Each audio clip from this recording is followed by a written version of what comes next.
Running মারছে বারবার আসে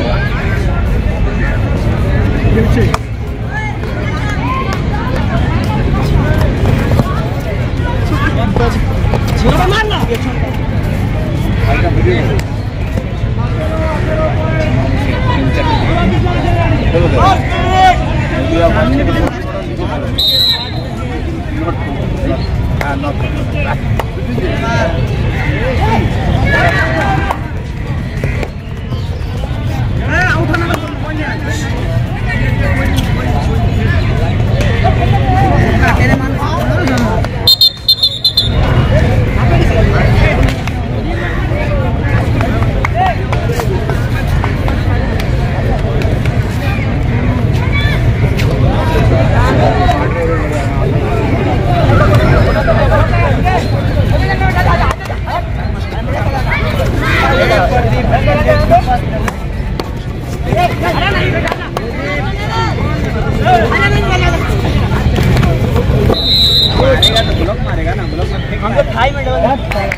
খেলা প্র্যাকটিস দেখা তো অনেক হলো, আমরা চলে এসেছি এখন রিন্টুদার ক্যান্টিনে। আচ্ছা, আমাদের যেতে যেতে মোটামুটি মানে 3টে বেজে গেছিল, আর তাই দেখা যাক ক্যান্টিনে কি কি খাবার পাওয়া যায় এখন, আর আমরা কি খাই। তার আগে রিন্টুদার সাথে কথা বলে নিই। বেলায় কি আর কিছু তৈরি হয় না, স্ন্যাক্স আইটেম কিছু? বিকেলে কটা থেকে শুরু হয় ওটা? একটু পরে আরম্ভ হয়ে যায়। আচ্ছা, আপনার এটা খোলে কটায়? আমাদের খোলে হচ্ছে সকালবেলা 8:30 থেকে আরম্ভ হয়ে যায়। আচ্ছা, 8:30টার সময় আপনি এলে পাবেন ভাত, ডাল, সবজি, গরম মাছ ভাজা, 2-3 রকম মাছের আইটেম তখন রেডি হয়ে যাবে। যত বেলা বাড়বে মানে 10টা থেকে 10:30টার মধ্যে আপনি মিনিমাম 10 থেকে 15 রকম মাছের আইটেম পাবেন, সঙ্গে মাটন পাবেন, চিকেন পাবেন। আর একটা জিনিস মেন যেটা বেসিক্যাল আমাদের এখানে হয়, যেটা পুরো ধর্মতলা চত্বরে হয় না, পিওর ভেজ খাবার। যারা মানে পেঁয়াজ আদা রসুন ছাড়া খাবার খায়, অনেক বাঙালি আছে যারা পেঁয়াজ আদা রসুন খায় না। মুগের ডাল, আলু পোস্ত, আলু করলা ভাজা, পিওর ভেজ খাবার পাবেন। মুগের ডাল, বাসমতি চালের ভাত, মুগের ডাল, আলু করলা ভাজা, বেগুন ভাজা, আলু পোস্ত, আর একটা তরকারি থাকবে পনিরের তরকারি বা অন্যরকম ভেজ খাবার, সঙ্গে আমের চাটনি, পাঁপড়, রসগোল্লা। আচ্ছা, দারুণ খাবার।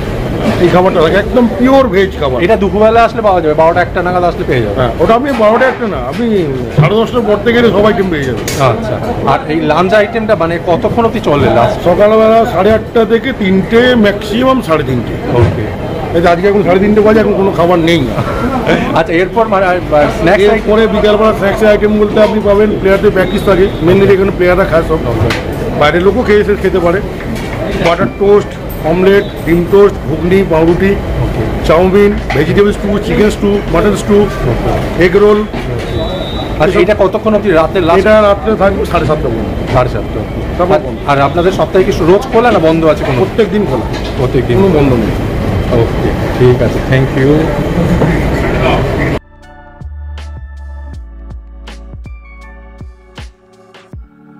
ওহো, ধোঁয়া উঠছে দেখেছো? ভাতটা পুরো এমন গরম ভাত।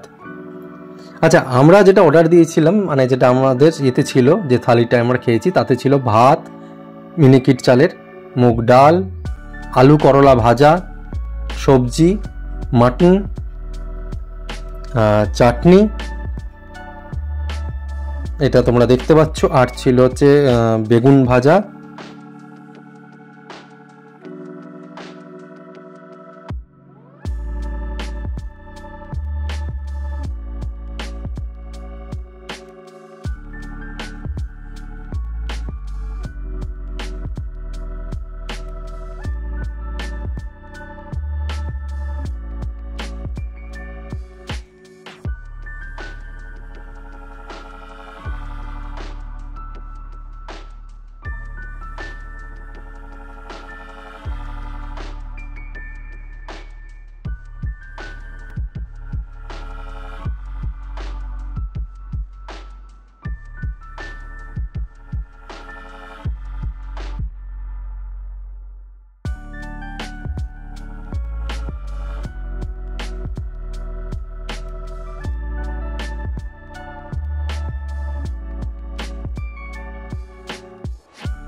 চলো খাওয়াটা শুরু করা যাক আস্তে আস্তে, তারপর তোমাদেরকে বলছি আমাদের কেমন লাগলো পুরোটা।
আচ্ছা, আমরা এই যে থালিটা মানে খেয়েছি এটা কিন্তু 130 টাকা পড়ে এই থালিটা। আচ্ছা, কি কি পাওয়া যায় ক্যান্টিনে রিন্টুদের কাছে সব জেনেই নিয়েছো, টাইমিংটাও জেনে নিয়েছো। আর আমাদের খাবার কিন্তু বেশ ভালো লেগেছে, বেশ ভালো লেগেছে। যেমন ভাত বলো বা ডালটা খুবই ভালো ছিল, ঘন ডাল। আর এছাড়া চাটনিটা যেটা আম আর কিশমিশ দিয়েছিল। মাটনটা একদম সিম্পল বাড়ির রান্না, মানে কোনো রকম ঝাল নয়। মানে হয়তো তোমরা যদি সেই রেস্টুরেন্টের মাটনের সাথে কম্পেয়ার করো একদমই কিন্তু মিল পাবে না, খুব সিম্পল রান্না। কিন্তু রান্নার টেস্টটা সত্যি খুব ভালো ছিল, আমাদের সত্যি খুব খেয়ে ভালো লেগেছে। এবার ফেরার পালা। দেখতো ছোটরা প্র্যাকটিস করা শুরু করেছে, তাদের ওয়ার্ম আপ শুরু করেছে।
সত্যি বলতে জীবনে এরকম অভিজ্ঞতা প্রথম হলো। খুব সামনে থেকে কাবাডি খেলা বা প্র্যাকটিস সবটা দেখলাম। ক্রিকেট ফুটবলের যুগে কোথাও গিয়ে হয়তো কাবাডি একটু পিছিয়ে গেছে, কিন্তু হারিয়ে যায়নি। আর তাকে হারিয়ে যাতে না যায় সেই দায়িত্ব কিন্তু আমাদের সবার। তাই তোমাদের সবার কাছে আমার একটা বিশেষ অনুরোধ, আমাদের লেটস গো বংয়ের তরফ থেকে এই ভিডিওটা যত যত যত বেশি পারো মানুষের কাছে পৌঁছে দাও, শেয়ার করো। কারণ আমাদের ভারতবর্ষের পুরনো খেলাগুলোর মধ্যে কিন্তু কাবাডি অন্যতম। ক্রিকেট ফুটবল হয়তো অনেকটা উঠে গেছে বিভিন্ন কারণে, সেটা স্পন্সরশিপ হোক, টাকা বা সব কিছু দিক থেকে, কিন্তু কাবাডি আজও বেঁচে আছে। আজও এই ছোট ছোট ছেলেরা যখন মাঠে আসে প্র্যাকটিসে, তাদের মধ্যে বুক ভরা স্বপ্ন, বুক ভরা আশা নিয়ে আসে। তাই তোমাদের কাছে অনুরোধ, তোমরা যত পারো এই ভিডিওটা শেয়ার করো, যাতে তাদের এই যে পরিশ্রম এটা যেন মানুষের কাছে পৌঁছয়, মানুষ আগামী প্রজন্ম যেন আরও ইন্টারেস্ট পায় এই খেলাটা নিয়ে। এখনকার মতন ভিডিও এই পর্যন্তই। কেমন লাগলো ভিডিওটা কমেন্ট করে তোমরা অবশ্যই জানাবে। আর চেষ্টা করলাম অন্য রকম একটা ভিডিও দেওয়ার, সাথে অন্য রকম ইতিহাস খেলার সব কিছু তোমাদের সামনে তুলে ধরার। তাই যত পারো শেয়ার করো, আর চ্যানেলটা সাবস্ক্রাইব না করা থাকলে সাবস্ক্রাইব করে সঙ্গে থাকো। খুব শিগগিরই দেখা হচ্ছে নতুন একটা ভিডিও নিয়ে তোমাদের সাথে। Stay with us and thank you so much এতটা সময় দিয়ে ভিডিওটা দেখার জন্য।